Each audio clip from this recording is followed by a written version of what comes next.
Hey everybody, welcome to episode 26 of the Declutter Me podcast. Hi Chirag, how are you doing today? I'm good, Shelina. How are you? I'm alright, I'm good. So what's on the slate for today? Today we're going to talk about cyberhoarding, which has come up in the newspapers this week, and I thought it's actually a very good topic because digital clutter is a massive thing now. People always think about clutter as physical stuff, books, your magazines, your clothes, but actually there's a lot of digital clutter out there that needs to be cleared up, and people are hoarding it within their electronic devices. So I wanted to talk about a few of those. Yeah, I think one of the problems, of course, is that digital clutter is not, obviously, by definition, not physical, and so you don't necessarily see this big pile of books or pile of apps in front of you, so you don't necessarily notice that you've hoarded, until you're like looking for something and then you're swiping through like 10 pages of apps only to realize that here's this, or where's this file, for example, which happens on desktops a lot. And you've brought them both up. So the apps and the desktop are the major issue with digital hoarding, with cyber hoarding. So let's start with apps. I've had an iPhone since, I think, the second generation. I've downloaded about 800 to 900 apps when I look at it. And you can't delete them from your iTunes account once you've had them, unless they disappear, like Apple removed them because those apps no longer exist anymore. So I might not have those apps on my phone, but they're there on my account in iTunes, which is, Apple needs to sort that out, and I'm sure Google needs to as well. But on phones, a lot of people have the apps and then never delete them. I delete them, and I also have them in different folders, which I've used emoticons to organize the folders because I am that kind of person. But I only have apps that I use for my day-to-day life, and last page of apps which are organized are for travel. So I have a folder just for airlines that I use and for hotel bookings like Airbnb and booking.com, and then I have a folder specifically for the UK apps. So when I go back to the UK, I can move those apps, that folder of apps, to the front to use while I'm in the UK, and then it goes back again and hides away. And it's the same for here. For Dubai, I have a folder just with Dubai apps, so the ones we need for the traffic, for car park, for taxis, for food ordering, laundry. All of those apps are all on my front screen, and then everything for my business as well. People need to go through their apps every so often and delete them. So it's very easy to delete apps. So with us, we, with our Apple phones, we just press on them and then press the cross and get rid of them. So every few weeks, I would say, or every month, go through and start deleting the apps you don't use. Delete the games that you don't play anymore because they were rubbish. There's a lot of that. You play a game for a day and you go, actually, this is a terrible game, and then delete it. So delete all of those and keep the ones that you use on a regular basis on your front page. So either put it into folders, so everything for the country where you live, put them in a folder for that. Everything for your work or emails, note-taking, to-do lists, put that in one folder. Make them different colors if you can as well, so that it's easier for you to find them. So I have a folder just for the maps. So there's 3 different types of map apps that we use. I usually use one app, but there's others you can use. Social media, there's a folder just for all the social media apps. So your Facebook, Twitter, Instagram, Snapchat, and messengers. And then it's easier to find it. And if you can't find it, of course, within 5 seconds, then you have a problem. Then you know that it's not organized on your phone enough and you need to sit there and organize it. And if you can't, you can use the search bar. At least on iOS now, you have this function where you called offload unused apps, right?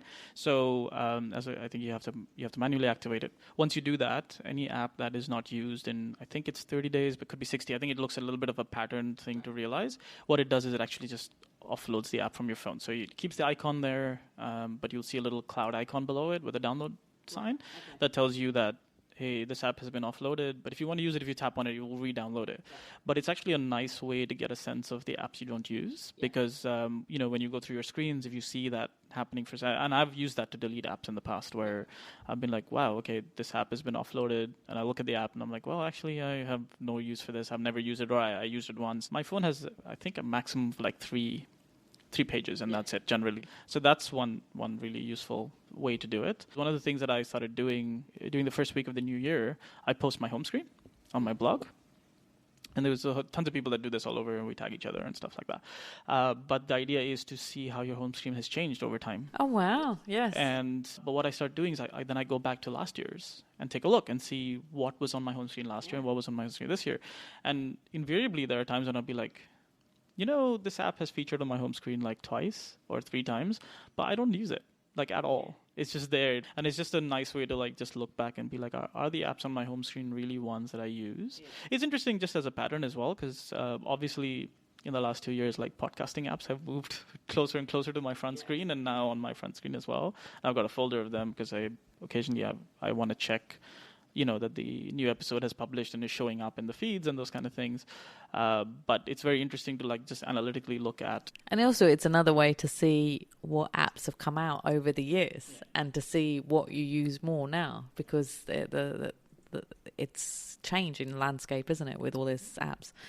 Well, that's good. That's a good idea. So we'll have to try that out. Okay, so that's apps. So that's a way to get rid of them. And it's not only on your phone, it's on your iPads as well, and also on your watches. I'm sure people have lots. And you need different apps on different devices. So on my iPad, I have much less apps. I don't have many at all. I only have the social media ones. I have the books and newspapers and a few games, but I don't have anything else on that because that's not my core device. Yeah, I have the exact opposite situation. My iPad has all the apps because I use my iPad as my primary device, and then my phone will have a subset of those apps. Yeah, because you use your iPad as your main device. And then talking about devices and what we use mainly, a lot of people have laptops and computers. I see it often that people have millions of documents on their desktop, and it actually does give me anxiety when I see a lot of documents on there. Like, people save pictures and Word documents and PDFs, and like when you download stuff from emails or WhatsApp and they've downloaded it onto their desktop and then they never remove it, so they have thousands of these desktops and it looks so messy, and people do themselves get anxiety looking at their desktop. And if you go into your office in the morning and the first thing you do when you switch on your computer is see all this, you're already going to get worked up before you even got to the thousands of emails that you have to read. So, and they say, like, disorganized desk means that you've got a disorganized brain. Except Einstein, he disagrees with that. But no, I don't entirely agree with that either. But anyway, really, yeah. Because you can tell yourself, like, I'm not going to save stuff on my desktop. I'm going to put in, like, this tiered folder structure and all of this stuff. But we don't live in that age anymore. And ever since, like, search functions, thanks to Gmail primarily, became a thing, people just leave everything in a single dump and then just search for stuff now, right? And so that's one of the reasons why people do it. The desktop is a tricky thing, of course, because, it, like you said, visually it actually daunts you. Yeah. And, a lot of offices and stuff, they use, like, large monitors, dual screens, and the whole thing is just full of like... And people don't name the folder, the documents properly. So even if you had the search function, you can't find the document properly when you do search. Spend 5 to 10 minutes every day going through the files on your desktop and start deleting files that you don't need, that you've just downloaded to view them, from WhatsApp or from your email, and you've actually got them saved somewhere else, or move it to a folder where it should be saved properly. So open up your Finder and then put that into, or My Documents folder, and put the document into a proper folder, or put it into the trash bin straight away. And if you spend time every day, if you only spend like up to 10 minutes doing it, you will clear a lot of the stuff on your desktop. Or another way to do it is to move all of those documents into one folder and then start doing it. So at least you have a clear slate straight away. Mac users have got the latest operating system. You're the technical guy, so you talk about it. Okay, so yeah, in Mac OS... Mojave. It's Mojave. It's Californian, man. You have this new lovely feature to manage your desktop called stacks. You can just right-click and say, stack all my documents by type. And what it does is it just takes all the images that are there and puts them into one stack. It takes all the documents, puts them into one stack. And so at the very least, like if you've got like 100 things all over your desktop, now you've got maybe 6 or 7 stacks of things. And the other useful thing that macOS has as well is the ability to tag things. Right? So, this has been around for a few years. I used to use a specific color for documents I needed to action soon.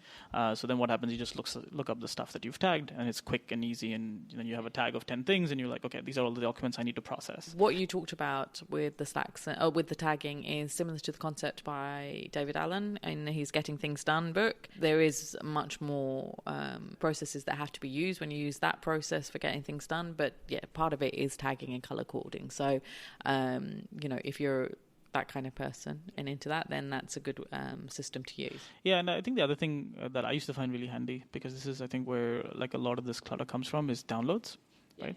And both Windows and Mac have this option where everything is downloaded into one folder. And what I used to do every now and then is I would just go in and wipe that folder clean. Yes, occasionally it would happen that I'll be like, oh, I'm looking for this file, can't find it. Oh, I downloaded it, and I would go back and download it. But this time, because of I ran into that issue, I would download it, instantly take it and go dump it somewhere else so I don't make the same mistake again. And that's what I do as well. And yeah, it's a genius way of removing a huge amount of clutter. So the final thing is to talk about the inbox. I had a follower on Declutter Me talk about how she went to somebody's computer and saw that they had 78,000 unread emails.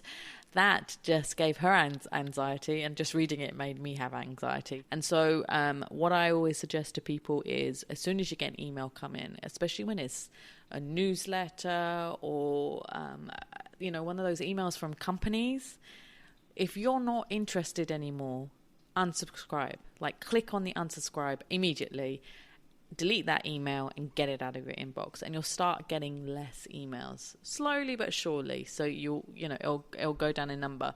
If you get ones from people who, you go to these networking events and they they take your business card and start spamming you, write to them and say, stop it, and mark it as junk. So of course there's loads of tricks in controlling your inbox, and I think that needs to be discussed in a separate episode. For now, start with the junk ones. So, to our Indian listeners, hey there. Thank you for putting us right at the top of your charts. We were number 10 in Society and Culture this past week. That was very cool. Very, very cool. So thank you guys for listening in. To the rest of the world, get on it, man. As always, thank you so much for listening. And if you like the show, feel free to leave us a review. You can subscribe to us in Apple Podcasts, Google Podcasts, or wherever you like to listen. We are now on Spotify and Ngami as well. Yeah, we're on a lot of places now. And even with Alexa, which is great. We'll see you next week. Bye.